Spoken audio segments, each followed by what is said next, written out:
Give us my chol, give us my chol, give us my chol, give a smile. Give us my chol, give us my chol, be the reason someone smiles. Give us my chol, give us my chol, give us my chol, give a smile. Give us my chol, give us my chol, be the reason someone smiles.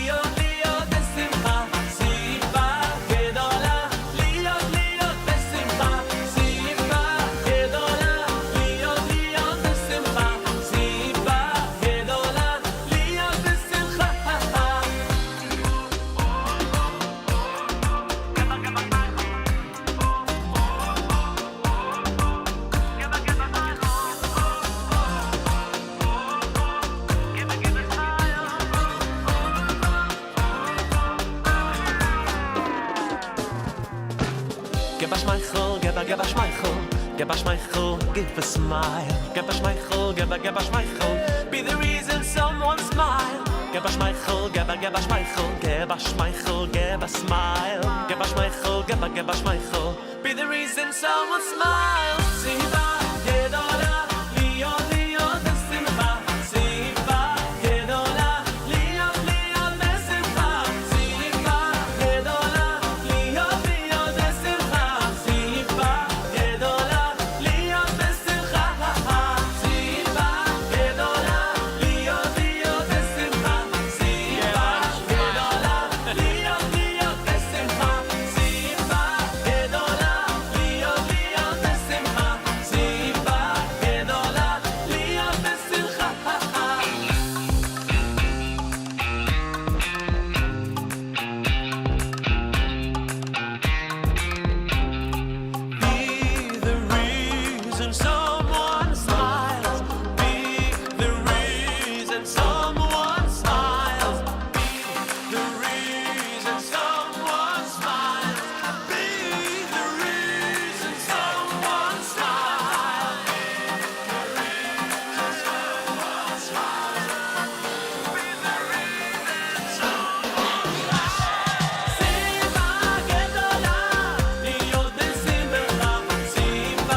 Breakfast with Elli.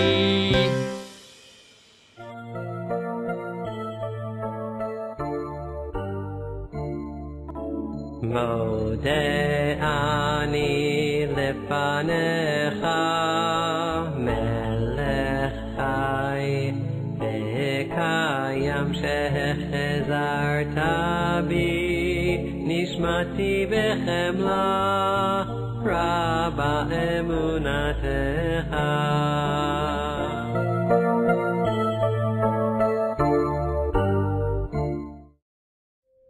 You may have heard about the soul's journey in this world, but what if you could feel that journey?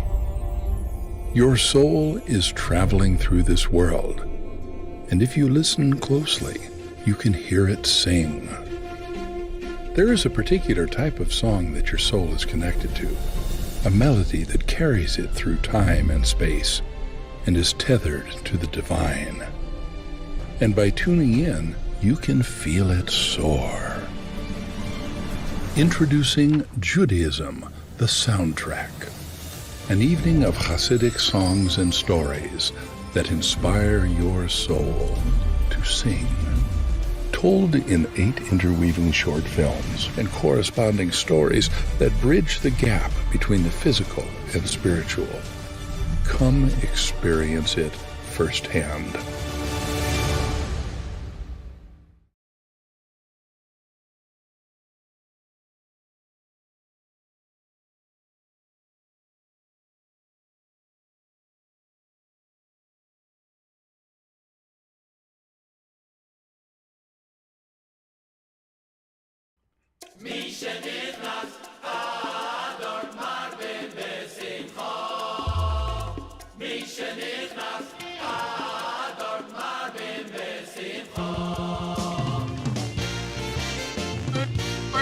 Welcome to Breakfast with Elli. It is Thursday, the 23rd day of February, the second day of the month of Adar, 5783, the year of Hakhel. The Torah portion is Terumah. HaYom, Yom Chamishi, the 5th day, counting up towards Shabbos. We learned the 5th Aliyah, and of course, as you know, we'll be going through Rabbi Sachs' covenant and conversation today. I think that's very exciting. I do, because that's me. I get excited very, very easily. It's true. What can I tell you? Good morning. How are you? Did you all have a wonderful Rosh Chodesh? I did. A wonderful Rosh Chodesh. A little stressful. We just found out that we're moving again. But you know what? It's all good. It's just exactly what we're supposed to be, when we're supposed to be there, etc., etc., etc. All right, boys and men, please take your front 2 tzitzis and let's make a bracha. Baruch atah Adonai Eloheinu melech haolam asher kiddishanu b'mitzvotav v'tzivanu al mitzvat tzitzit. All right, you want to see the magic happen? Watch. Background.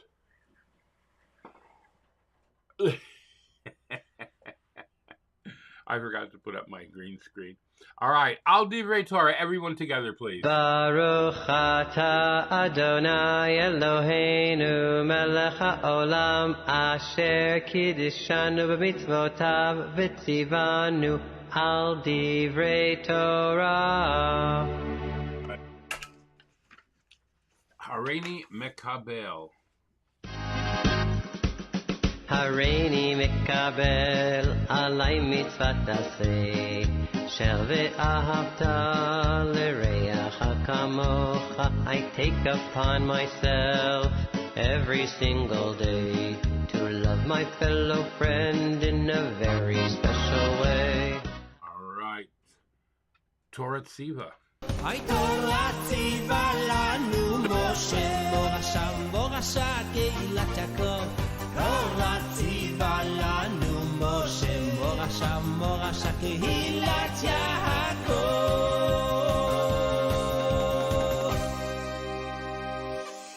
All right, time to give tzedakah. I put it in the pushki, the tzedakah box. I put it in the pushki, the tzedakah box. All right, we'll give it. Put it in the pushki for someone else to keep.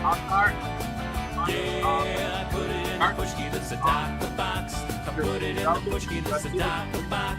I put it in the pushki for someone else in need. Yep, David Daniel Kaminsky, Danny K, otherwise known as. All right. All right, cover your eyes and let's say the Shema.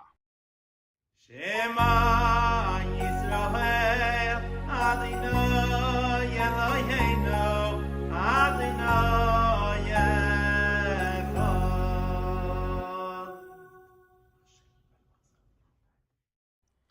And that brings us to breakfast. Hakhel Biederman, All right, I've got my yogurt. I'm trying something interesting today. I saw a recipe to turn yogurt into pudding. And one of the things, chocolate pudding, actually. You take cocoa powder, mix it with a little sweetener and a little bit of milk or cream as a liquid enhancement. And then you just mix it into the yogurt and you got chocolate. So I'm going to try it now. We'll see how it is. Ready? Baruch atah Adonai Eloheinu melech haolam shehakhel niyeh b'dvarei.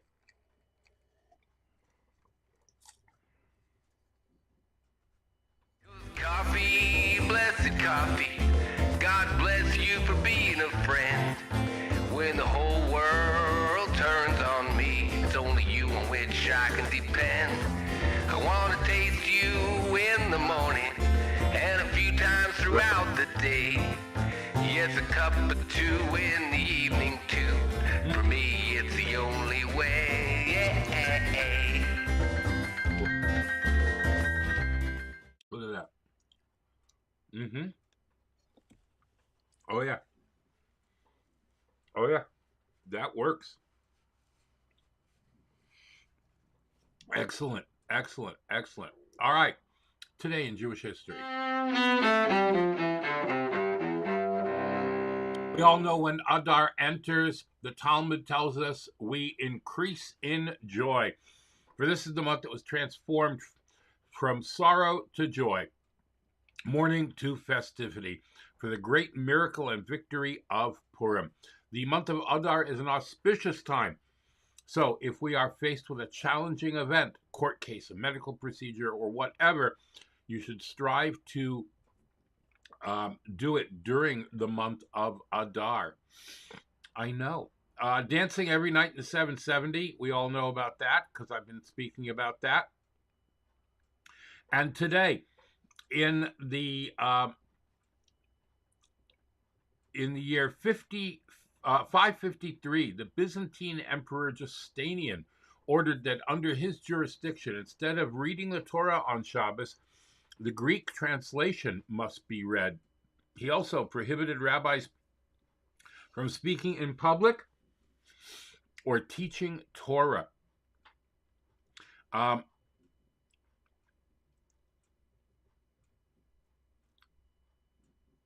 Yes, the Jews of Salonika, Greece, were transported to Nazi camps.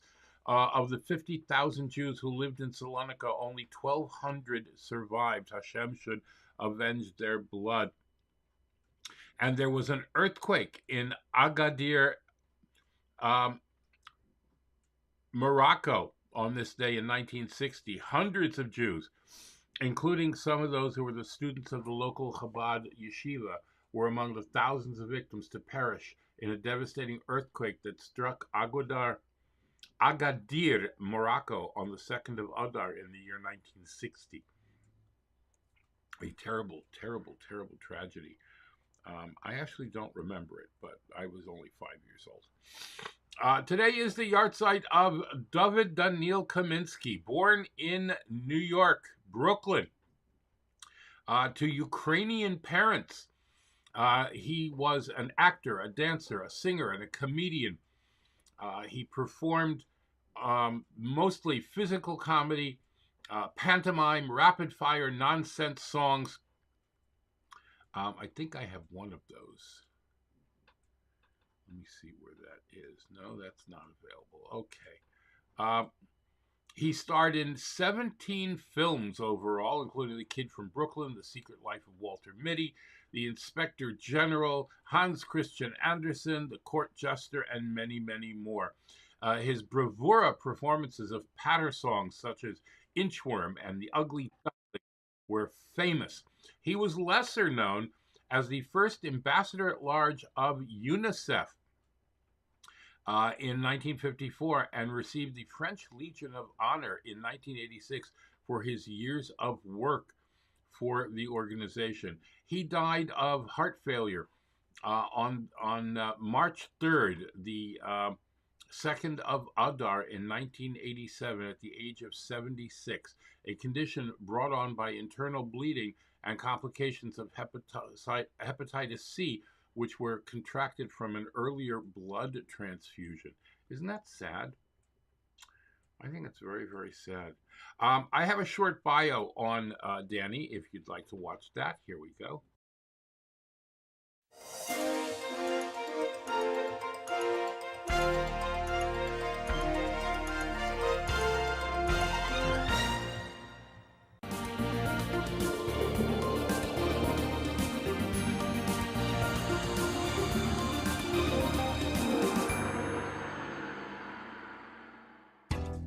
Hollywood's court jester, the irrepressible ginger-haired comedian Danny Kaye, was born Danny Kaminsky to parents who migrated from the Ukraine to Brooklyn, New York. Kaye cut his entertaining teeth performing at popular Jewish holiday resorts in the Catskills as a teenager. At the height of his success, he performed in London, rousing the royal family to shrieks of laughter. For the first time in history, the royals left their box and watched the show from the front row of the orchestra.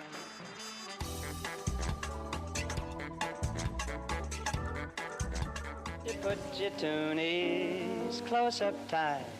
You swing 'em to the left and then you swing 'em to the right. Step around the floor kinda nice and light, and then you twist around with all of your might. He gained fame for his ability to articulate tongue-twisting lyrics, with the song Tchaikovsky, requiring him to rattle off the names of 54 Russian composers in 38 seconds in the Broadway musical Lady in the Dark. Writer Moss Hart created the character of a gay fashion photographer especially for Kaye, after discovering him in a Manhattan basement night spot. His confidence wasn't misplaced. Kaye was only on stage for 11 minutes, but his performance stopped the show. Kaye found success in Hollywood with a series of films produced by the legendary Sam Goldwyn. Goldwyn was concerned that Kaye looked too Eastern European for mainstream audiences and tried to convince him to have a nose job. Kaye refused, so Goldwyn lightened his hair instead, giving Kaye his trademark carroty locks. Films like Up in Arms, The Inspector General, and The Secret Life of Walter Mitty were tailored to showcase Kaye's comic genius. They included absurdist songs and monologues written by his wife Sylvia Fine, who also managed his career. In 1955, he made The Court Jester. It failed at the box office, but later achieved classic status, and The Pellet with the Poison and The Vessel with the Pestle became one of Hollywood's best-known comic scenes. Politically, Kaye was a notable liberal. He traveled to Washington with a group of actors and writers in 1947 to protest the House Committee on Un-American Activities' persecution of alleged communist sympathizers, and was monitored by the FBI. He was also a humanitarian, beginning an enduring relationship with the United Nations Children's Fund in 1954.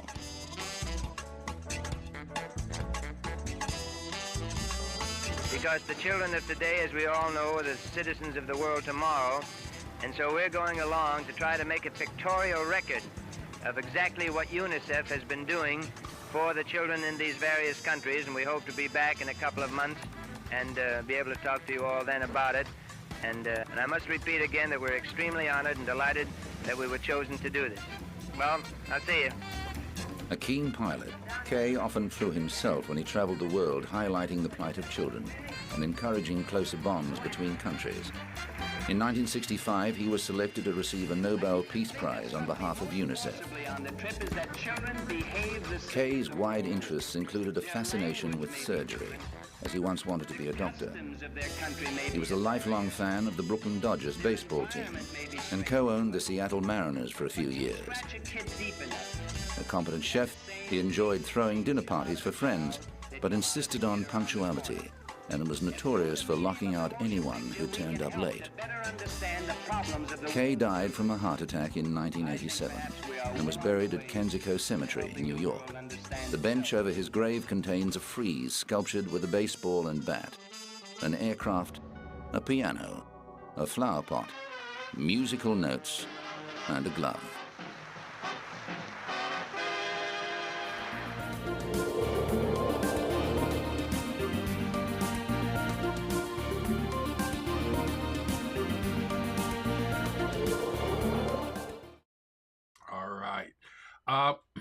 We also have some interesting news. You see this wonderful Purim picture here? Doesn't it look like a great picture, right? Let me get back to it here for 1 second. Here we go. Well, there's more to this picture. Here it is. This is a weird story. Purim is back, but COVID doesn't need to be. Get the updated booster against COVID-19 from the New Jersey Department of Health. I'm sorry, what? So Allison Joseph of Jew in the City gave an update on this. This ad is being targeted to Jews on Facebook feeds specifically and was made by a Jewish ad agency. Other minority groups are also getting targeted ads. All right? So she wants to reference the New Jersey Department of Health. You don't name holidays or communal gatherings of other marginalized groups when you discuss COVID making a comeback. Jews as vectors of a disease that is a millennia-old trope. Get some sensitivity checkers before you mention the Jewish community. You know what? It's very, very true, New Jersey Department of Health. Shame on you for putting out such a ridiculous ad. Purim had nothing to do with COVID or the spread of COVID. It was just coincidentally happened around the same time of year. But I can tell you that I was at a Purim Suda, a Purim meal, before there was any talk of a lockdown or anyone getting involved in any kind of precautions for COVID. We didn't know anything about it. So New Jersey Department of Health, please get your act together and stop targeting the Jewish community. That's just not right, not nice, and not fair. HaYom Yom for today, Beis Adar, the second day of Adar.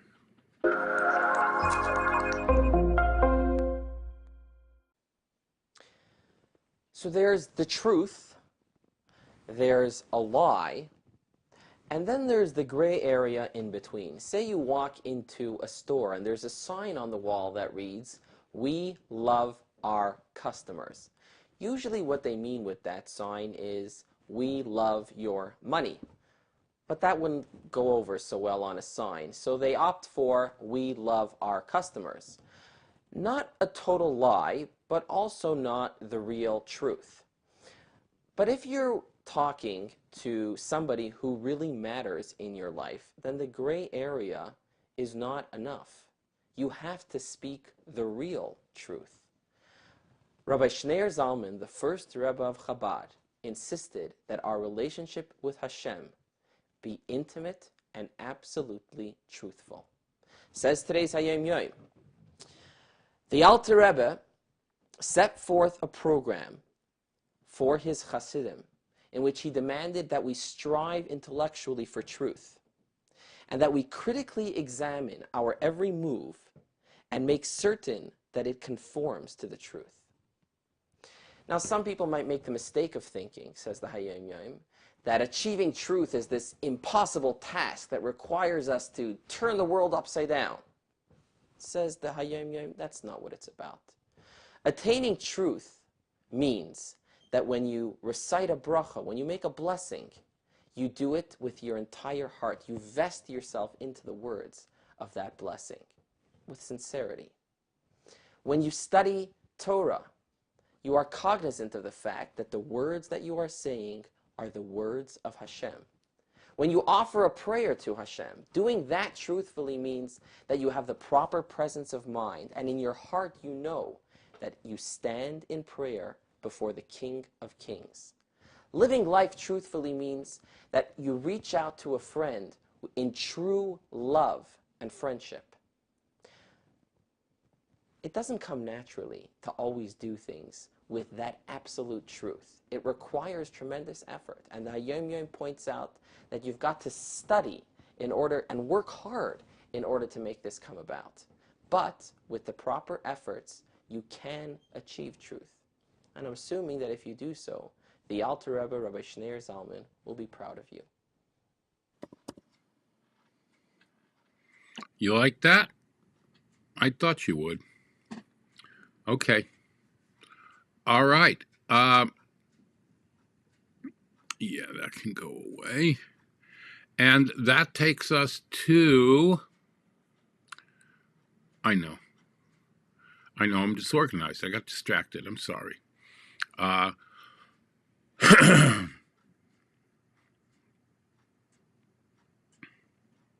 that takes us to a word from our sponsors. And now, a word from our sponsors.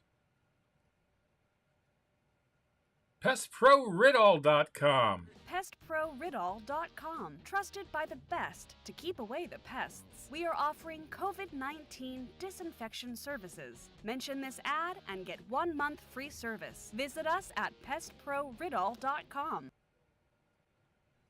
Tarzane Group, micro, miniature, and small orchids. Go to tarzanegroup.com or call Tomas at 305-440-0565. That's 305-440-0565 and order today. Visit Tomas and Yair at tarzanegroup.com. Micro, miniature, and small orchids, beautiful in your home. Go to the website and read Tomas's orchid blog. And by Dina D Design. DinaDDesign at gmail.com.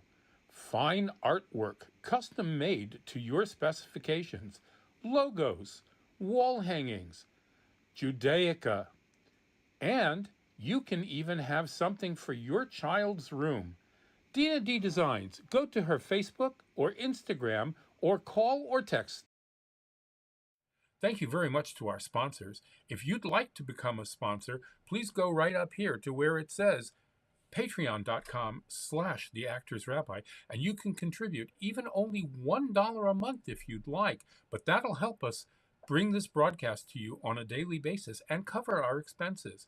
Be sure to thank your sponsors when shopping and mention Breakfast with Elli when you're shopping there. There might be discounts. Thanks for watching. Torah, Torah, Torah, Torah, Torah, Torah, Torah, Siva Lanu Moshe.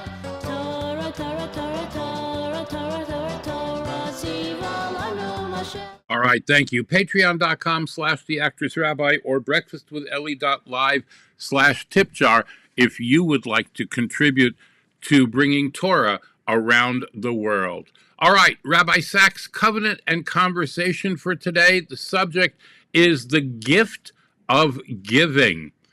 And we are talking about Parshas Terumah. Here we go with part 1. The gift of giving.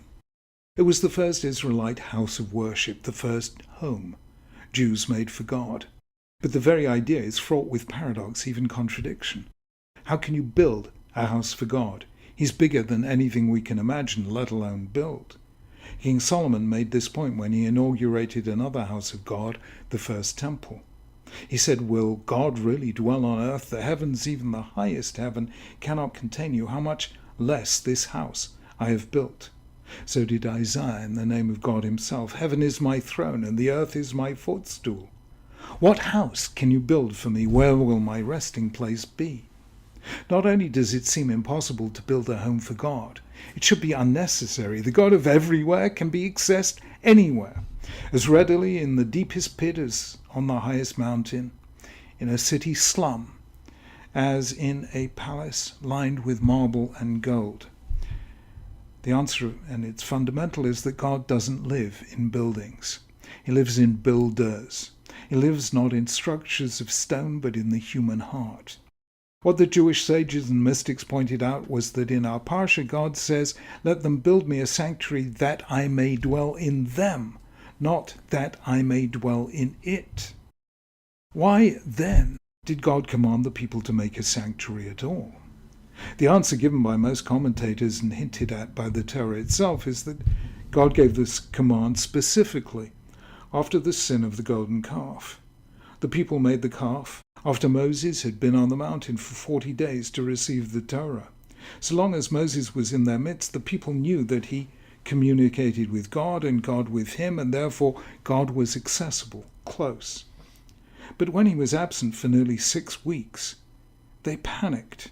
Who else could bridge the gap between the people and God? How could they hear God's instructions? Through what intermediary could they make contact with the divine presence?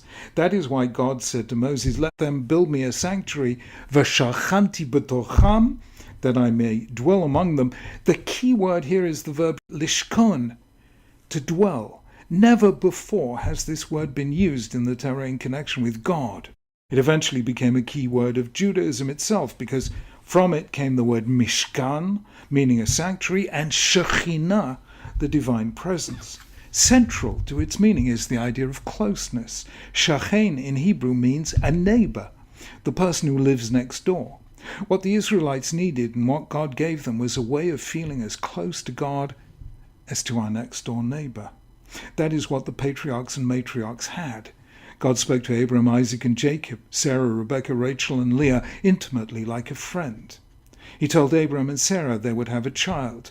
He explained to Rebekah why she was suffering such acute pain in pregnancy. He appeared to Jacob at key moments in his life, telling him not to be afraid. That is not what the Israelites had experienced until now. They'd seen God bringing plagues on the Egyptians. They'd seen him divide the sea. They had seen him send manna from heaven and water from a rock. They had heard his commanding voice at Mount Sinai and found it almost unbearable. They said to Moses, "Speak to us yourself and we will listen, but do not have God speak to us or we will die." God appeared to them as an overwhelming presence, an irresistible force, a light so bright that to look at it makes you blind, a voice so strong that it makes you go deaf. So for God to be accessible not just to the pioneers of faith, the patriarchs and matriarchs, but to every member of a large nation was a challenge, as it were, for God himself. He had to do what the Jewish mystics call tzimtzum, contract himself, screen his light, soften his voice, hide his glory with a thick cloud, and allow the infinite to take on the dimensions of the finite. But that, as it were, was the easy part. The difficult part had nothing to do with God and everything to do with us. How do we come to a sense of the presence of God? It isn't difficult to do when you're standing at the foot of Mount Everest or seeing the Grand Canyon. You don't have to be very religious or even religious at all to feel awe in the presence of the sublime. The psychologist Abraham Maslow, whom we encountered a few weeks ago in these pages, spoke about peak experiences and saw them as the essence of the spiritual encounter. But how do you feel the presence of God in the midst of everyday life? Not from the top of Mount Sinai, but from the plain beneath. Not when it's surrounded by thunder and lightning as it was at the Great Revelation, but when it's just a day among days. That is the life-transforming secret of the name of the parsha, Terumah. It means a contribution. God said to Moses, "Tell the Israelites to take for me a contribution. You're to receive the contribution for me from everyone whose heart prompts them to give." The best way of encountering God is to give. The very act of giving flows from or leads to the understanding that what we give is part of what we were given. It's a way of giving thanks, an act of gratitude. That's the difference in the human mind between the presence of God and the absence of God. If God is present, it means that what we have is his. He created the universe. He made us. He gave us life. He breathed into us the very air we breathe. All around us is the majesty, the plenitude of God's generosity, the light of the sun, the gold of the stone, the green of the leaves, the song of the birds. That's what we feel reading the great creation psalms we read every day in the morning service. The world is God's art gallery, and his masterpieces are everywhere. When life is a given, you acknowledge this by giving back. But if life is not a given because there is no giver, if the universe came into existence only because of a random fluctuation in the quantum field, if there's nothing in the universe that knows we exist, if there is nothing to the human body but a string of letters in the genetic code, and to the human mind but electrical impulses in the brain, if our moral convictions are self-serving means of self-preservation and our spiritual aspirations mere delusions, then it's difficult to feel gratitude for the gift of life. There is no gift if there is no giver. There's only a series of meaningless accidents, and it's difficult to feel gratitude for an accident. The Torah therefore tells us something simple and practical. Give, and you will come to see life as a gift. You don't need to be able to prove God exists. All you need is to be thankful that you exist, and the rest will follow. That is how God came to be close to the Israelites through the building of the sanctuary. It wasn't the quality of the wood and metals and drapes. It wasn't the glitter of jewels on the breastplate of the high priest. It wasn't the beauty of the architecture or the smell of the sacrifices. It was the fact that it was built out of the gifts of Kol Asher Yidvenu Libo, everyone whose heart prompted them to give. When people give voluntarily to one another and to holy causes, that is where the Shekhinah, the divine presence, rests. Hence the special word that gives its name to this week's parsha, Terumah. I've translated it as contribution, but it actually means something slightly different, for which there is no simple English equivalent, because it means something you lift up. By dedicating it to a sacred cause, you lift it up, then it lifts you up. The best way of scaling the spiritual heights is simply to give in gratitude for the fact that you have been given. God doesn't live in a house of stone. He lives in the hearts of those who give.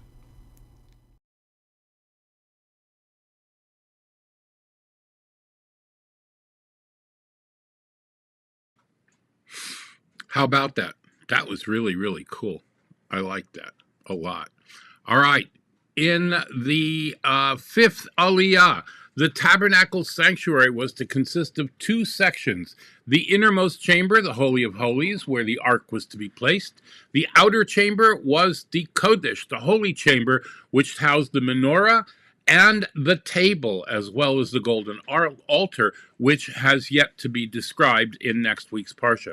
The two curtains were to be woven of dyed wools and linens, one placed between the Holy of Holies, the Kodesh HaKadoshim, and the holy chamber. The other covered the eastern side of the tabernacle's entrance.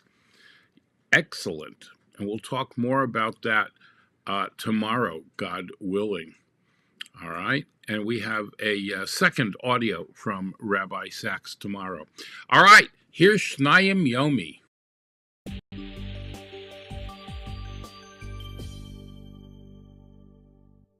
Chamishi, the first pasuk talks about the pareiches. Vasisa pareiches tcheles v'argaman v'seilas shani v'sheish maser. The pareiches was the curtain that separated between the Kodesh and the Kodesh HaKadoshim. Now the interesting thing is the pasuk says v'hivdila hapareiches lachem bein hakodesh uvein kodesh hakadashim. The pareiches shall separate between the kodesh and the kodesh hakadashim, except there's an extra word in there. V'hivdila hapareiches lachem. What's the lachem? It should just say v'hivdila hapareiches. The pareiches should separate between the kodesh and the kodesh hakadashim. What does it mean lachem for you?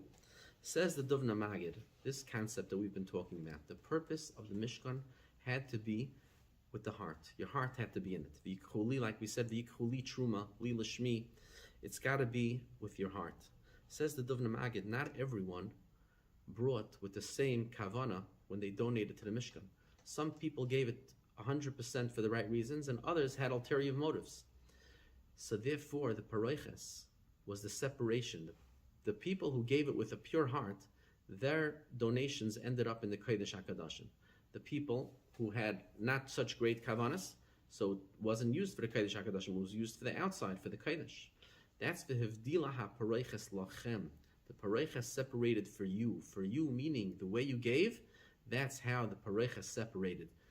It's separated based on your kavana, whether you gave with your heart or not. That is what the purpose of the Pareiches was, to separate the Kodesh from the Kodesh HaKadoshim.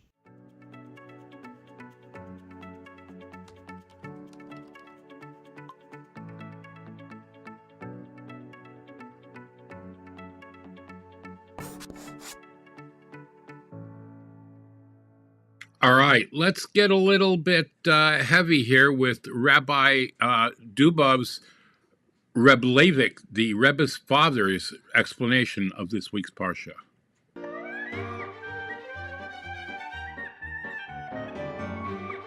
I'd like to share with you on this week's Parsha Terumah something very nice from the Rebbe's father, Reb Levi Yitzchak Zatzal.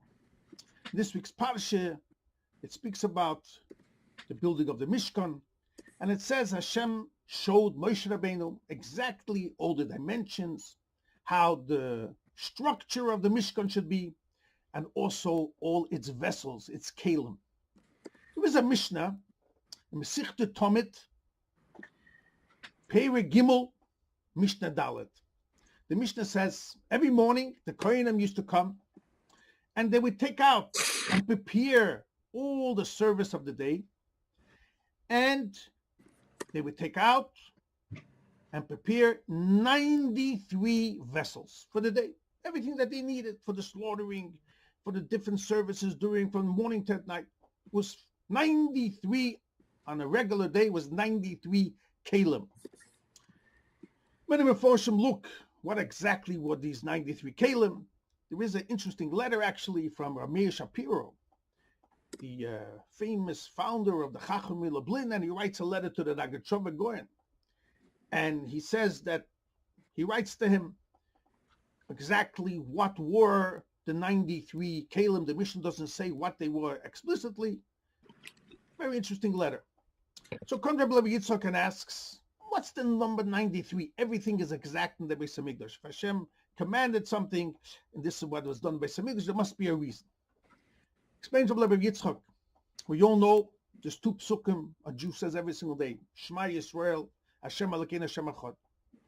Hashem is one. Then we say, Baruch Shem Kavod Malchus Le'Lavod. May His name be blessed, kingdom forever. It explains the Chassidus. These are two levels. There's a level of what's called Yichudei Eloah, where a person is so bonded up to Hashem, he only sees godliness. He doesn't see anything else. The level of Baruch Shem is called Yichudei Tator, the lower level of unity, which means a person who sees the physical world, and he has to work at himself to understand that really everything comes from Hashem. So it's two levels. One's like a level of a tzaddik, and then a lower level. So it's called in Hasidic philosophy, this is the level of echod, and this is the level of voed, the last word of that pasuk. Says Rabbi Levi Yitzchak, echod adds up to 13. Voed, vov, ayin, dalet adds up to 80. Together, it's 93.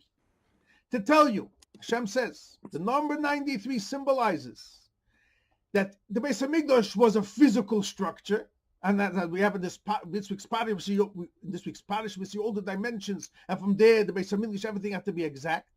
So we build it in a very physical way, in a tangible way, where you could see it, but still in all, in the Beis Hamikdash was true revelation of Hashem. It's not like in the rest of the world where there was concealment of Hashem. Over there, they saw the greatness of Hashem every moment. So in the Beis Hamikdash, there was this unity of we could have something physical, the voed level, and still in all, we have the echod. We could see the revelation of godliness in a very revealed way. And that's why in the Beis Hamikdash, there was this unity of these two levels, and that's why there was exactly 93 kelim to symbolize this was what the Beis Hamikdash was all about. Hashem wanted to bring divinity and godliness into this physical world. And from the Beis Hamikdash, it shined all over the whole world. I just want to mention that in Tov Nun, in 1990, in the week of Chayelu, there was a Farbrengen from the Rebbe, and you could look it up in the Sichos, and the Rebbe said that Tomchat Mimim now is 93 years, and he said he brings down in the order this, what we're mentioning now from his father, the unity and echod and voed, and this, he mentions this is the beauty of what Tomchat Mimim is all about, that through Hasidus, we want to also reveal in the world how Hashem and Yidden are really one, and there's no separation between the physical world and Hashem, the unity and echod and voed, the 93 kelim. Wow. That's very, very deep stuff. All right, Rabbi Zusha Zilberstein.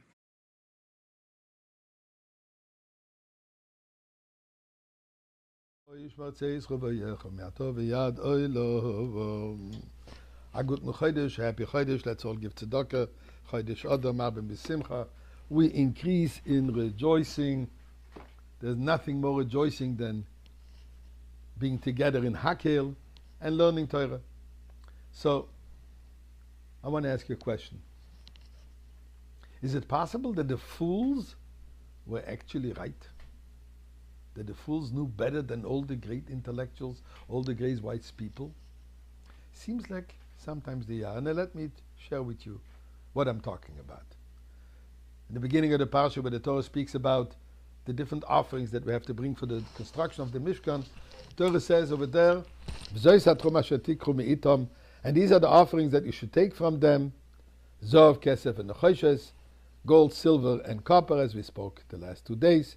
And then it says, V'oiros Elli Modomim, V'oiros Tchoshim, V'atze Shittim.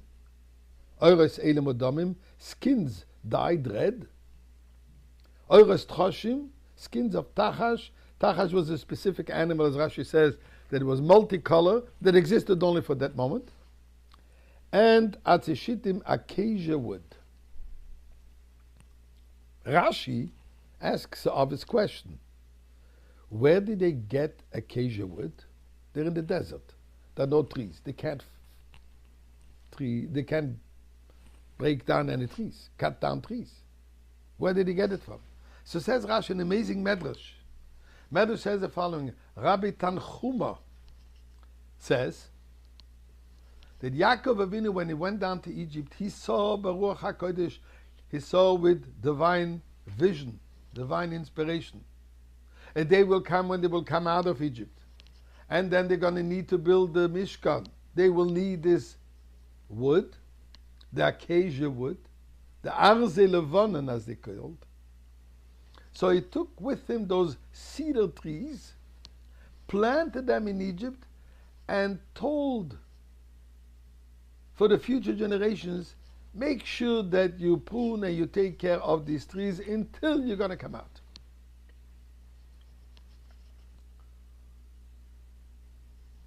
But why did they have to schlep those trees from Egypt? They were doing deals.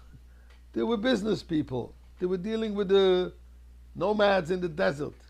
Why couldn't they buy wood from those wood traders? They bought all the other things. Many other things. So Rashi says an interesting point. I'm sorry, so the Rebbe explains it as following. Not Rashi. These trees were the symbol for the ultimate redemption. These were reminders, a concrete reminder that Yaakov Avinu promised a time will come you'll go out of Egypt. It's one thing hearing, but it's something much more powerful when you see it. You see the daily reminder. This is this reminder. And therefore, it was necessary for them to bring it all the way back, trace it back all the way to Yaakov Avinu. But the Torah calls it Atze Shittim. The proper name should have been Arze Halavona, the cedar trees. Or, what's the name? Shittim. We don't find anywhere in the Torah this word, this name, this tree. So the Medrash says a phenomenal background. There was a dedicated group of people who they were pruning, they were looking after those trees. Most of the people were looking at them as a group of fools. People living in fantasy, people living in dreamland, people who don't live in reality, people who cannot accept the reality they're slaves and this is their fate of their life and this is what's going to be. As the old saying, wake up and smell the coffee. Do you smell redemption? You smell exile. You smell slavery. Be realistic, they claimed. This small group, they held on to those quote unquote foolish belief and hope. Shtus, Atze Shittim. Shittim comes from the word shtus, foolishness. They consider them a group of fools. Now we know who was right. We know who laughed last. To honor these fools, the Torah calls the symbol, the reminder of the redemption of these trees, Atze Shittim, and a lesson for us. Even when it seems like we don't see exile, we see wars, we see conflict, we see destruction, we see all kinds of problems. We have to hold on to the firm belief, the prophecy of the Rebbe, that the Rebbe told us we're living the moments of redemption. We're going to see the redemption any second. Let's hold on. Are we fools? Yes, we are, but believers. And we will, in Mirz Hashem, see the Geula right now. All right. I'm ready for that. Are you ready for that? Here's Rabbi Chaim Martyr, but it's a little bit about Adar, so I saved it for the end. Boker Tov, good morning. We continue with the 3-minute daily dose of Torah. We yesterday mentioned the fact that Adar is infused with mazel. It's a good mazel dika time. And we mentioned that has to do with constellations. I'll read you a Gemara, and then we'll reference a Midrash as well. This is the Gemara in Masechet Megillah, Daf Yud Gimel, page 13 of Megillah. Tana. Kevan shenafal por b'chodesh Adar. We know that what Haman does when he is determined that he will punish not just Mordechai, but Mordechai, Mordechai's people as well. He engages in a lottery, something which will, it seems random, but clearly in most societies where this happened, it wasn't about randomness. It was looking for the propitious time to do something. So, Kevan shenafal por b'chodesh Adar, when it landed on the month of Adar, Samach simcha gedola, Haman was quite happy, very, very happy. Amar, he said, now this is all, you always wonder how much they infuse into things, what did he know anything about Moshe, but this is what he said. Nafali por beyerach shemet bo Moshe. This is excellent. My, the lottery or whatever it exactly was has fallen on the month that Moshe died. That means it's a terrible, dark, sad month because it's Moshe's death. V'lo haya yodea, but he wasn't aware of the fact shebeshivas ba'adar meit. That's true. Moshe dies on the 7th of Adar, a few days hence. In terms of when you're listening to this. Moshe died on the 7th of Adar, but Ubishiva ba'Adar nolad. Moshe was also born on this day.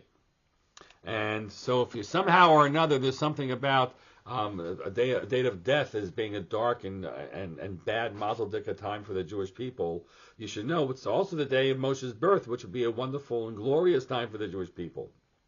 To a certain degree, what that argues is that, there's no pinning down a time. There's no pinning down a time as being bad or not bad. Times are complicated mixes of things. But we add this to our earlier teaching. The Gemara's conclusion is that, Rav Papa's conclusion is no. Ultimately, we say that this is a month that's infused with mazel, with good mazel. I'll just leave you now. We're not going to analyze it further.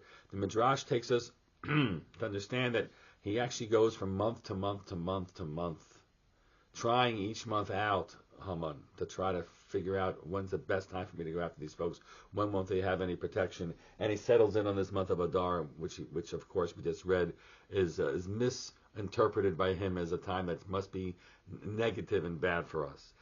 The ultimate teaching that we walk away with and knowing is that with all we're talking about mazel, that mazel is something that we don't spend our time worried about as Jews for the most part.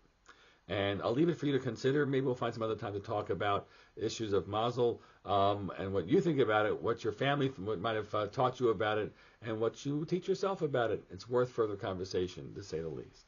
Wishing you all a joyous and mazel dika time. Have a great day. All right. So the next thing to do is go to the holy city of Hebron. I just have to find it because I lost it. Hold on one second. Here we go. Here we are. This Shabbat, we're introduced to the whole concept of building a Mishkan, a sanctuary for Hashem. God not being satisfied with just being the omnipotent or powerful God above, but wanting and desiring to have a dwelling place down below. And there, already in the desert, God elopes with us, and we're able to build for him a sanctuary, v'shachanti b'tocham. Could you imagine today having one central place where the entire world would be able to come and to be united? Where every type of Jew would be able to come and to pray and to connect to Hashem in their own special way. The Mishkan was that special place where all of the Jewish nation was able to come, a meeting place, to be able to come and to meet with Hashem. But the Mishkan, Rav Nachman says, is also an expression, lamshich, to draw down, to pull down, hamshacha. Sometimes in life, we're pulled by things by force. People pull us to all different directions. And sometimes in life, things are just so beautiful, so special, that we're automatically drawn and pulled to those things. The Mishkan was a place where God says, I want to have a place where naturally there's a magnetic connection, where we come and automatically we're pulled to the beautiful music of the Levites, the fragrance of the incense, to the beautiful iron and the cherubs showing God's love of the Jewish nation, to the beautiful bread and the showbread, the lechem apanim. We should all be privileged this Shabbat, in our own life, in our own personal life, to have a little sanctuary between us and God, a meeting place where we become one with Hashem. We need so desperately today to have that national meeting place, to have Jewish unity, Achenu Avinu, Kulanu Ke'achad, to become one as a nation, in the Holy Temple in Yerushalayim, the ultimate sanctuary. Shabbat Shalom.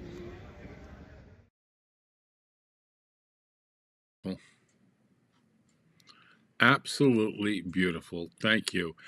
Here is Dr. Drelich. Hi, everyone. I just had a spectacular visit with my family and friends in Israel, and now I'm back in New York, and we're in Parshas Terumah, chapter 26, verse 15. Va'asita et hakrashim lamishkan atzei shitim umdim. You should make the beams of the Mishkan out of acacia wood, and they should be standing. What is the Mishkan? The Mishkan is the mobile tabernacle, the mobile sanctuary that was the center of the Jewish camp for 40 years in the wilderness. It's where God's presence was found. Krashim are the beams. Atzei shittim, acacia wood, is a type of cedar. And how are to build the walls of this mobile sanctuary? The beams should be vertical, not horizontal. Unlike building with Lincoln logs, some of you might remember that toy, and you build these log cabins, and you would lay the beams horizontally to build your cabin. But here in God's sanctuary, he wanted the walls, the beams, to be vertical. So that's one question. Why vertical? And two, where did the Jewish people get these krashim, get the acacia wood, these beams in Egypt? Certainly wasn't found in the wilderness. It seems from the way it's written in the Torah, hakrashim, that they were brought with them from Egypt. So Rashi informs us that Yaakov Avinu understood that Egypt was temporary and that eventually the Jews would be leaving and would need they would need acacia wood, they would need these cedars to build the beams of the sanctuary. Divine inspiration. So one of the ideas that I got out of this Rashi was how Yaakov Avinu was looking forward. He was not just planning for himself now, but future generations. That's a Gemara in Tainus. Choni Amagal sleeps for 70 years, and he sees a man who's planting a carob tree. And he says to the man, "You're old, and this carob tree is not going to bear fruit for at least several years from now. Why are you planting it?" He said, "Because someone planted carob trees for me when I wasn't around. It is my responsibility to think about those who will come after me." So number one, it's about thinking forward. Our actions should always think about how it will impact future generations. Number two, the way that the beams stand vertically. So I heard this from my friend, Rabbi Dr. Isaac Chevelle, who told me that he heard from Rabbi Amital, who was the Rosh Yeshiva of Gush Etzion, Zecher Tzadik Levracha, said that the tabernacle represents our service to God.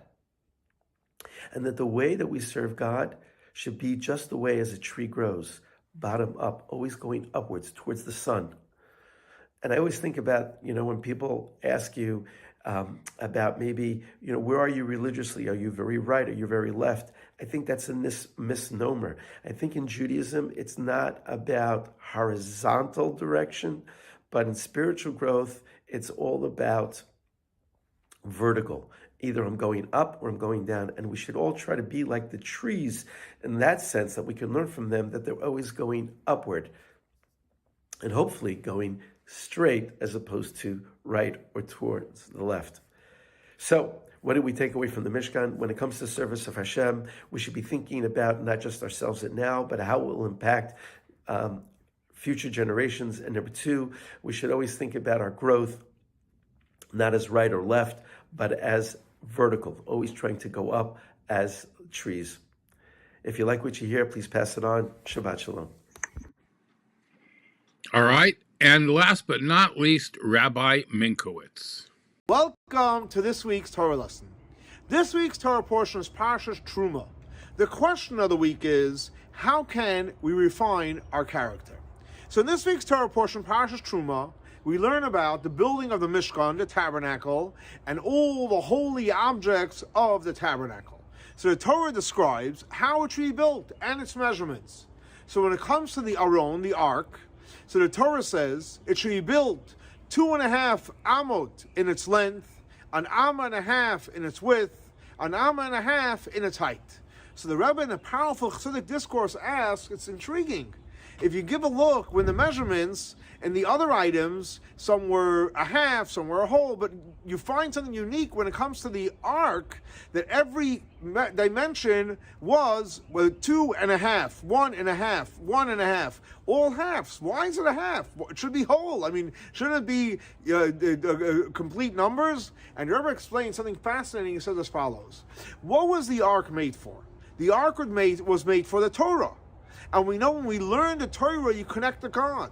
And when you connect to God, there's something powerful in the Torah that has the power to transform us. So therefore, when you start out learning Torah, we're not all complete. We have certain character traits that we have to refine and work out. Now, the way it gets worked out, there's different ways of working out character traits. But the highest way and the best way is by learning Torah. So in other words, the whole ark is built with hands to teach us that when you learn Torah, you will chip away and refine every one of our character traits. So the answer to the question, how do we refine our character traits? Learn Torah. By learning Torah, we will become refined and become great people and a light onto the nation. Thanks so much for joining us for our weekly Torah lesson. This week's Torah lesson is dedicated to memory of Baruch ben Aryeh Leib, Shlom ben Yosef, Rachel Baslipa, Tzina Basara. May their souls be elevated by the Torah we're studying in their memory. For more information, please see our website, chabad.swf.org. Have a great and blessed week. Shavua Tov. All right. And now we move on to Tehillim.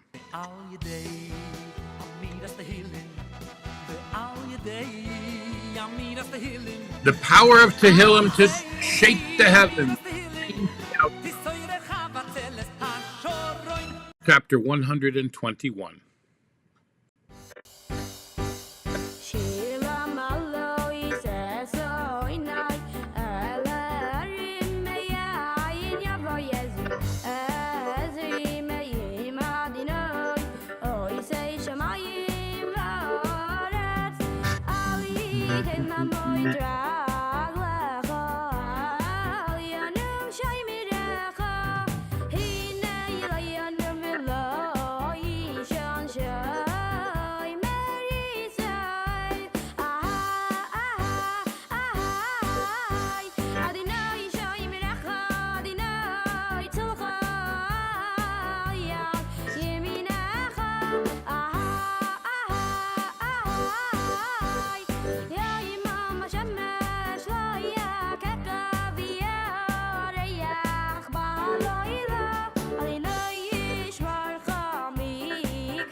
All right.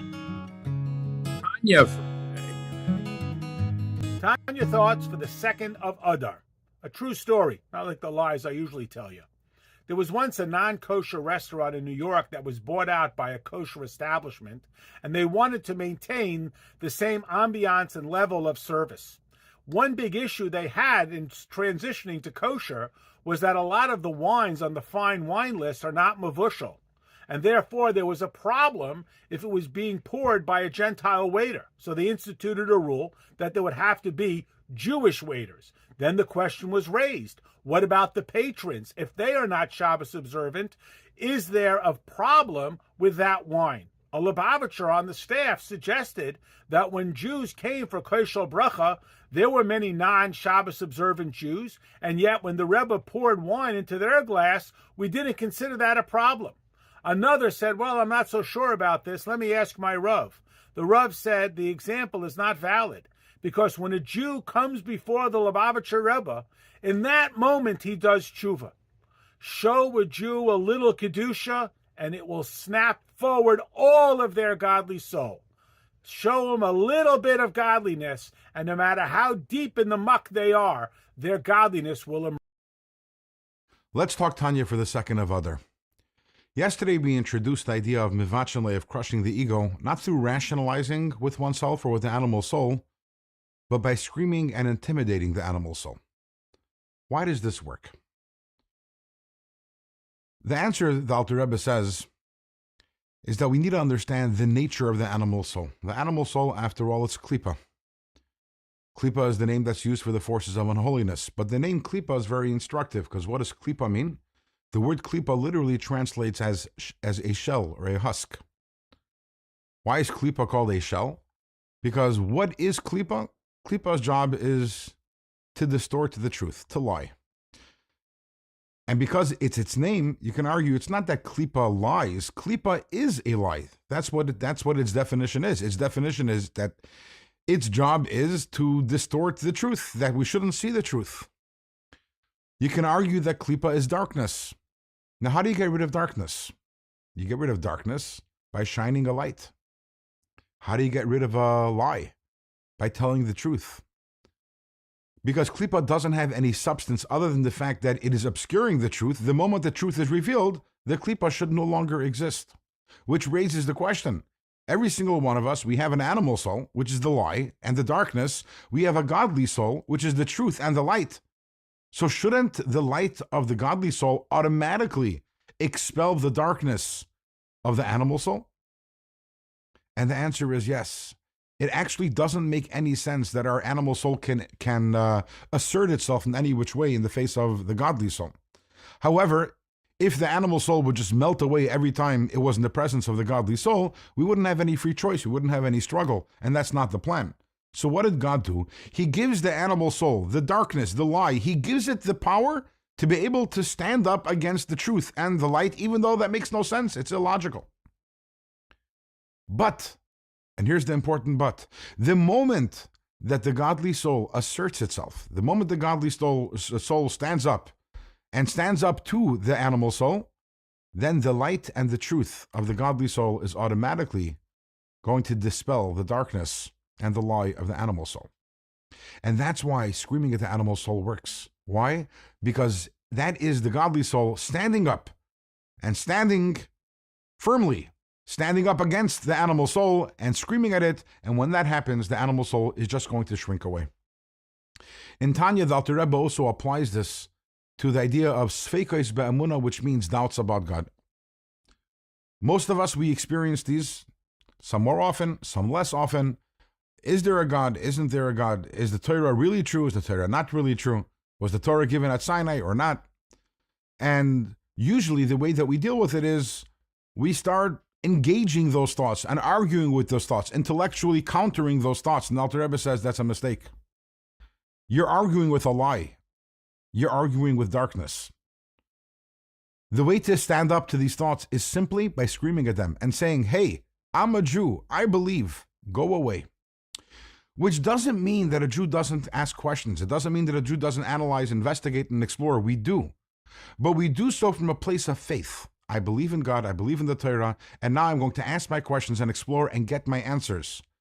But when these thoughts just fall into me, and not questions, but doubts. There's a difference between asking a question and having a doubt. When these doubts fall in my mind, The way to deal with it is simply to understand, yeah, it's perfectly normal. I have an animal soul. That's its job. It's darkness. It is a lie. It, of course, is going to throw these thoughts in my mind. I'm going to shout at it and throw it away. There's a story that said that there was once a chassid who came to the third Rebbe of Chabad, the Tzemach Tzedek, and he told him, Rebbe, I have a problem. I have sfeikes be'emunah. I have doubts about God's existence. So the Rebbe said, okay. And what else do you want to talk about today? Chassid said, Rebbe, I don't know if you heard me. I have sfeikes be'emunah. The Rebbe says, yeah, I got that, okay. Anything else up for discussion? And the chassid says, Rebbe, I don't get it. Did you not hear what I said? I have sfeikes be'emunah. Sometimes I have thoughts and I doubt whether God even exists. So the Rebbe says, yeah, I get that, but why is that a problem? Okay, so you have a doubt. And therefore? And the chassid, who's now perplexed, he says, Rebbe, what do you mean? I'm a Yid, I'm a Jew. And the Rebbe says, oh, in that case, everything's fine, everything's good. Very deep story. So you're having doubts. Why is it a problem? The problem is because I'm a Jew and I believe. And because I believe, I'm bothered by these thoughts that I have from the animal soul. And once I realize that, and I identify, understand, I am a Jew and I do believe, and I am bothered by these thoughts, I realize those thoughts aren't me. Those thoughts are coming from the darkness, from the lie. I scream at the thought and say, I know who you are. I understand you're the animal soul. I understand this is your job, to try to distort the truth. Go away. Come back some other time, or don't come back some other time. And if you do come back another time, I'll push you away again. And that is the way to deal with darkness, is by standing up to it. With this, we've concluded the mivachenle, the crushing method of screaming and intimidation. And tomorrow we will start chapter 30, and we will talk about a different method of mivachenle, the last method of crushing one's ego.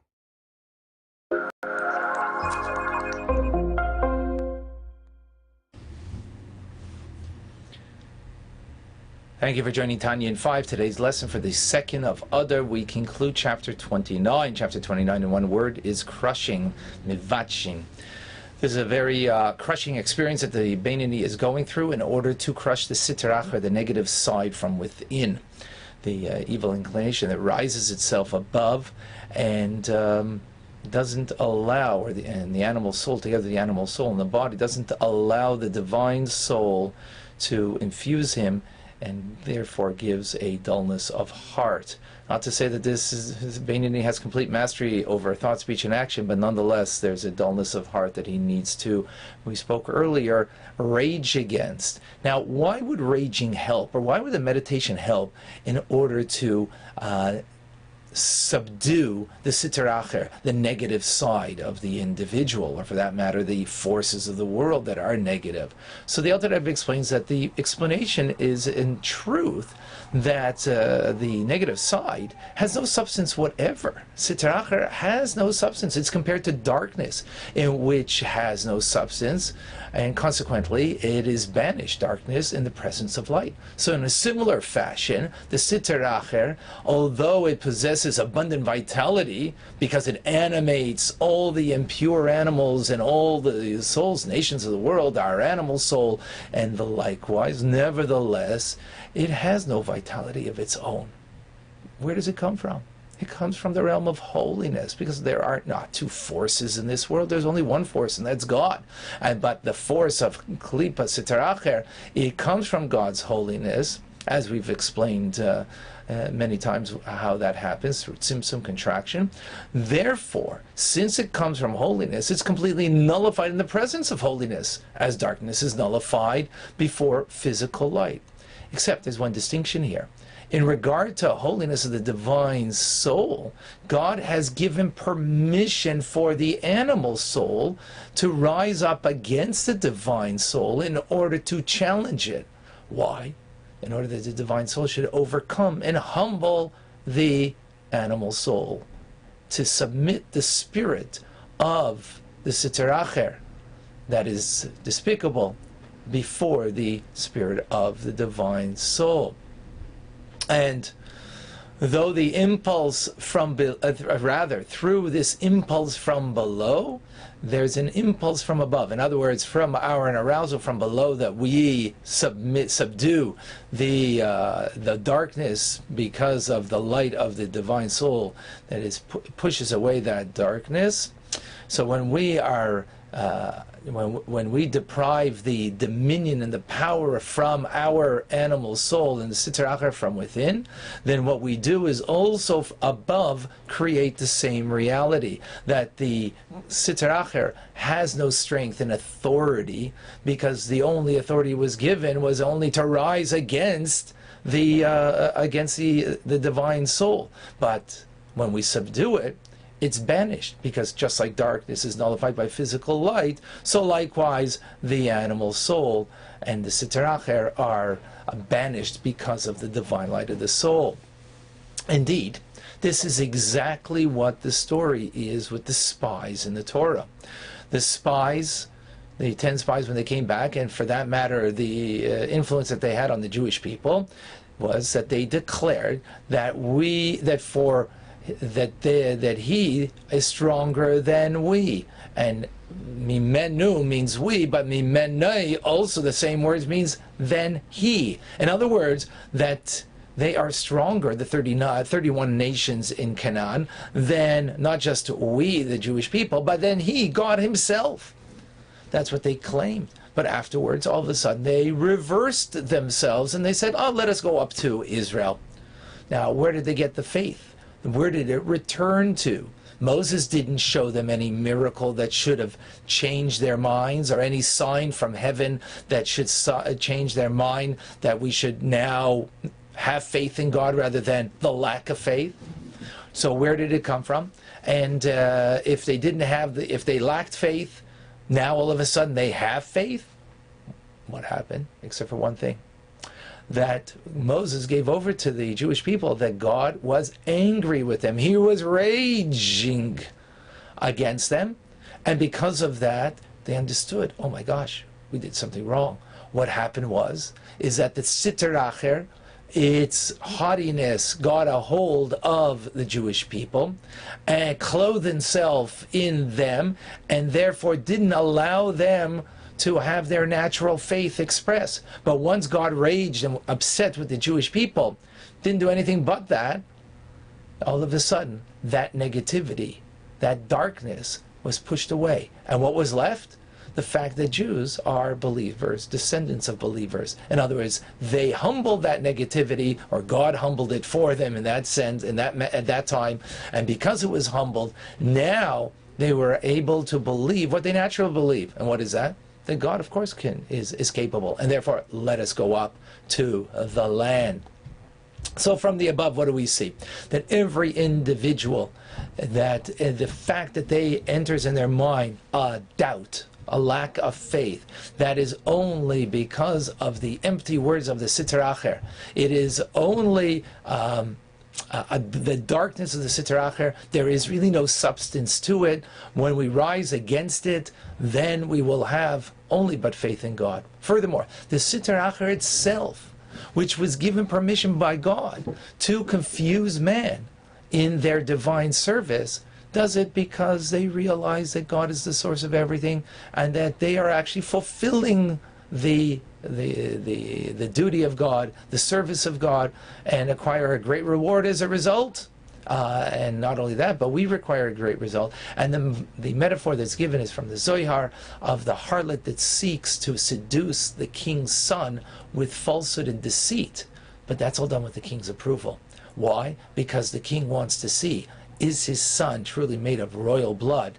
Will he be able to subdue his desire and not be taken by the deceitfulness of the harlot, and be victorious of the divine soul over the animal soul, of course, is the metaphor. And that is Tanya and 5. Thank you for joining. All right. Wow, that was a lot today. Very heavy topics that we discussed. I hope you got a lot out of that. All right, Purim.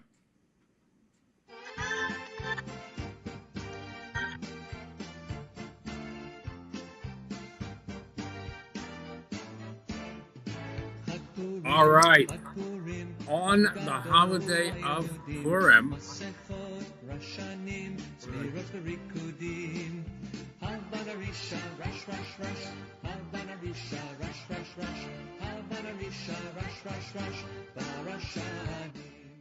It is customary to give a half shekel to tzedakah, to charity, on the afternoon service, mincha, of Tainis Esther, the fast of Esther.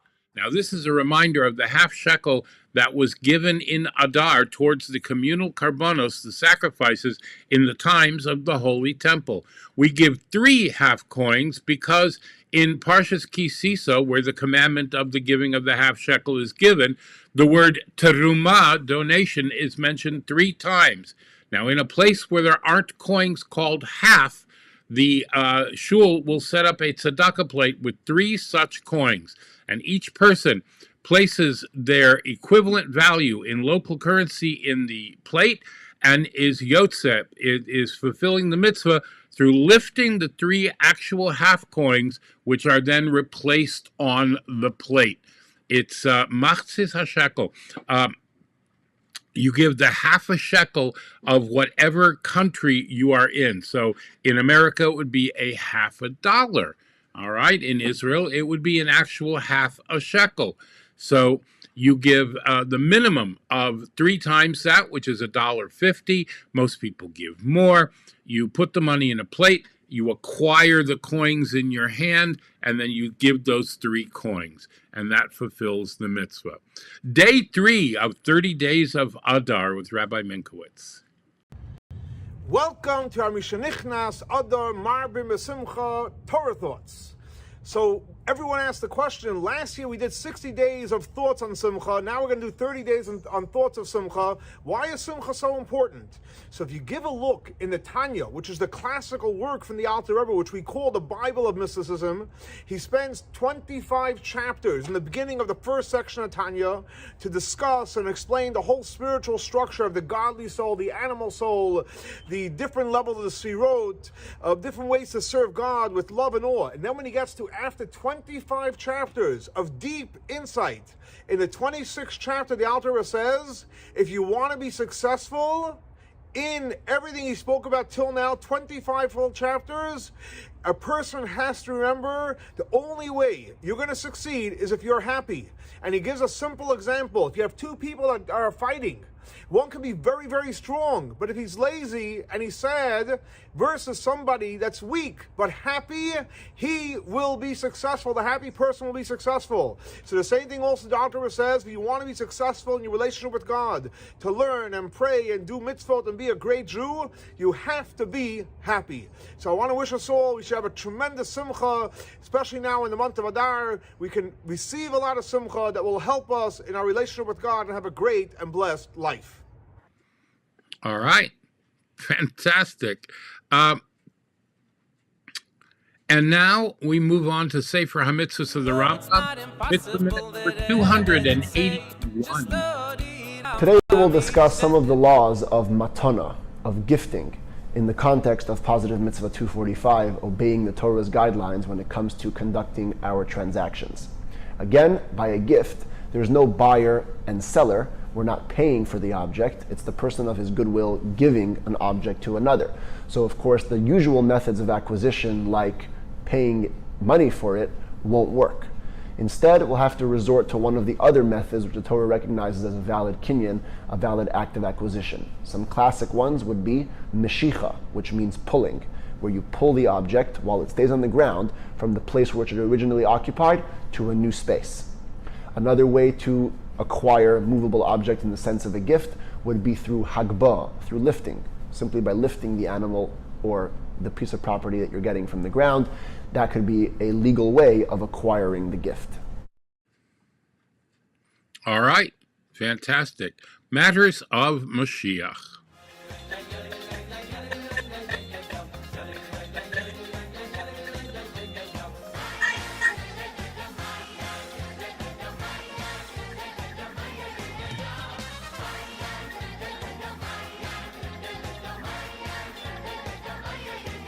All right, we're going to go today right to Shmuel Tzvi. Shalom Aleichem, everybody. Hope all is well. In order to maximize our service of Hashem, of the Almighty, we have to have our eyes on the prize, as they say. And what is the prize? The prize is serving Hashem. We have to have our eyes on the ultimate goal, and that is to bring Mashiach. when you start taking driving lessons, if you have your license, if you don't have it yet, one of the things they tell you when you're driving is look ahead of you. Always look ahead of you to know what to anticipate. It's like that as well in spiritual terms. We have to always look ahead. We have to plan ahead. We have to know what our goal is and how we're going to get there. But we also have to know what the end goal is, and that is to bring Mashiach. That is that God is going to reveal himself throughout the entire world. When we have our eyes on this ultimate and infinite goal, all the little details, all the little obstacles in the way evaporate because we're focused on the end goal. And that, to me, my friends, is the ultimate counsel, the ultimate advice to one who's suffering, God forbid, or struggling or not reaching their full potential, is to be aware of what is in store here, what is at stake. That we are here against our will. Our soul didn't want to be born. Our soul was comfortable above. Our soul wanted to stay in heaven and experience divine light, which was feeling before. Our soul is from a very high place, from a very lofty place. But Hashem forces us to come down into this world and tells us this descent is actually to reach an even higher level. I'm going to put you in a body, I'm going to take you and put you in a physical body and put you in obstacles and put you in seeming limitation. But really it's to connect you to me within those obstacles. And that really the darkness that I'm putting you into is going to illuminate the greatest light. So we remember that we're here for a reason, my friends. Whatever you're going through, the Almighty is with you. And the Almighty is with you more than you're even in your situation. The Almighty is carrying you through this situation. You just have to welcome Him in. You just have to be aware of it. Open your eyes to it. When we have in mind this ultimate goal, that we have the power to bring Mashiach and we're going to experience the redemption, the end of days, we're going to experience the Messianic era in our lifetime. It's going to be the greatest possible revelation of God, that we are born in this generation, we're the last generation. When we have this in our very consciousness, this penetrates our very consciousness, our every thought, our every speech, our every action is filled with this awareness that we're in the last generation, Mashiach is about to arrive. We're surely going to accelerate this process and we're going to excel in our service to the Almighty. And we're going to be happier and we're going to be grateful and we're going to be tuned into what's happening. May Hashem bless you all. May we experience this full redemption today. Like, comment, share, subscribe. You can help support us at the Torah channel. Any amount counts. Please help spread this message with others. Speak about Hashem to others. Believe in yourself. Hashem believes in you. May Hashem bless you all. All right. Our PSAs.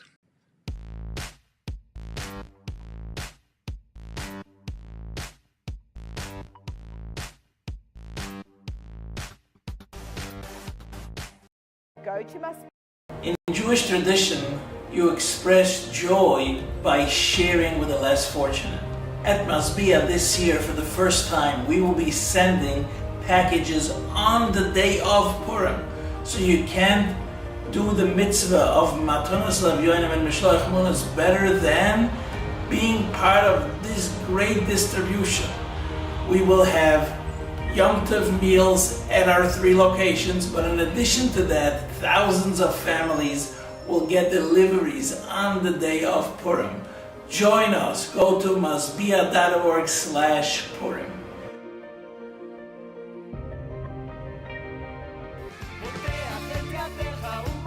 You heard it. Masbia.org. I mean, text the word food to 726-879, 726-879. You can get 7 days worth of pantry food and hot meals every single day. In Rockland County, it's tomcheshabbos.org. In Lakewood, it's tomche.org. In Chicago, go to breakfastwithelli.live/Chicago Food Bank and our master list at breakfastwithelli.live/Soup Kitchens. Achiezer.org is there to help you out 24/7, 365 at 516-791-4444. Hatzalah EMS with their brand new Global Assist app, which is available on all platforms, Apple and Android. Go and download that app today. It's really, really important. It works internationally. Hatzalah.org. Miss Oskim in times of tragedy is there, 718-854-4548. And is there to help us out in order to bring our children, our teenagers, back to the beauty of keeping Shabbos. They're also there for many other things that you can imagine. Just one Shabbos. If you are, God forbid, the victim of or see a hate crime in progress, please call 911 instantaneously. That's it. You've got to call immediately and let them know that you have seen such a heinous act, okay? That applies to even Shabbos and Yom Tov, now that we're coming up on Shabbos. And when you're going out, especially you want to be wearing a mask. Much to ask. Tie some fabric round your face. Oh, it's the simplest of tasks. At the gym, at the store. Don't treat it like such a chore. Blues, and you want to protect yourself from COVID. So please wear a mask when you're out in public with a lot of people. And please get your vaccinations and stay up to date with your booster shots. All right? Those are the important precautions that you can take. All right, let's bring some heaven down to earth.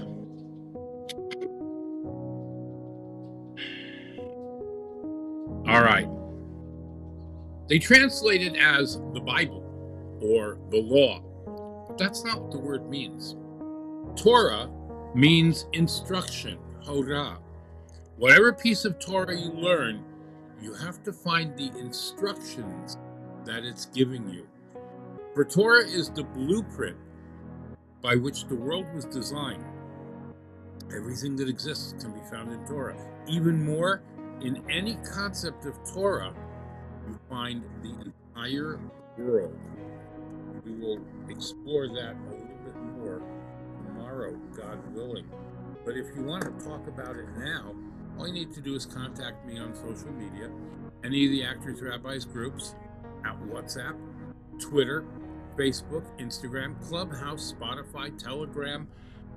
I'm there on all these things. And the actorsrabbi.com. You can sign up for life coaching services. That's what I do. Baruch ato Adonai Eloheinu melech ha'olam boirei nefashos rabos v'chesronan al kol ma sheborasa lachayos boem nefesh kol chai baruch chai ha'olamim.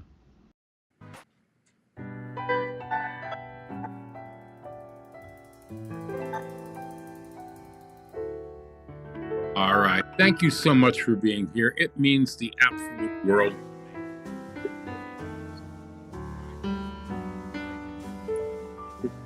At all Tarzan Orchids, Dina D Design, Dr. Susan Spitzer, Bracha Biederman. You guys keep me going. If you are not yet a sponsor, go to patreon.com/theactorsrabbi or a virtual tip jar at breakfastwithelli.live/tip jar. All right, the Davidoff brothers have a beautiful Purim song mashup that I'm going to play for you today. Okay. It is Thursday, time to get ready for Shabbat. It is the yahrzeit of David Daniel Kaminsky, better known as Danny K. Do something in his memory today. You know what? Watch a Danny K movie if you have a few extra minutes that you're not saying Tehillim or doing something else, all right? Go out and do something nice, something good for someone today. In the words of Rabbi Isaac Hamler, have affection for a fellow. Hashem will have affection for you. Do a kindness for a fellow. Hashem will do a kindness for you. Draw a fellow close, and Hashem will draw you close to him. Make it a great and glorious day, and be the reason someone smiles. Talk to you tomorrow.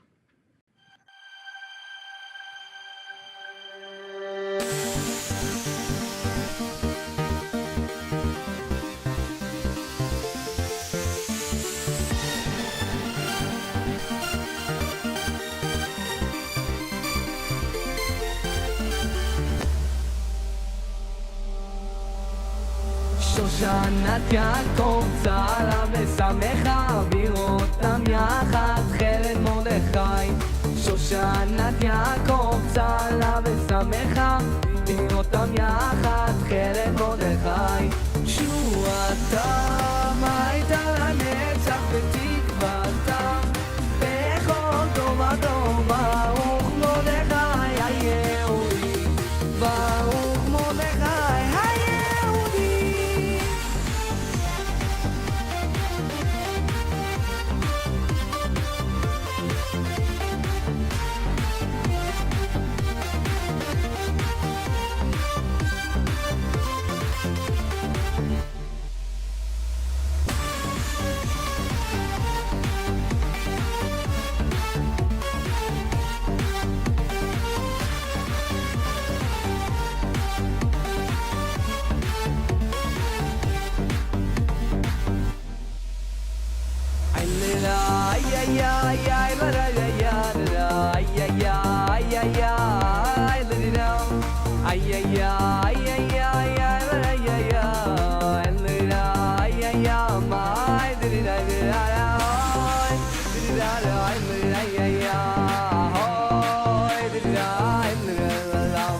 Yeah.